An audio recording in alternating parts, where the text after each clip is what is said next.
Ganyan nyo guys, oh. Grabe yung bagos-bus ng ulan, palapit ng palapit.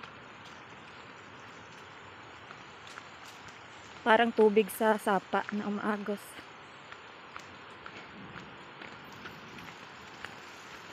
Yan na. Galing ako dun sa dulo. Nagpasignalan. Sabi ko,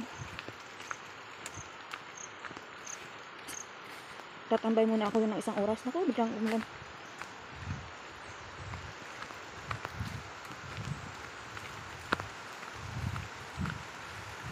Sayang yung oras. 2:30 pa lang. Nag-stop na. Ayan ang ulan.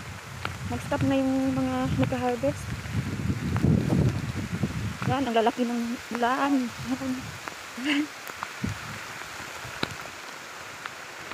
Datan pa more.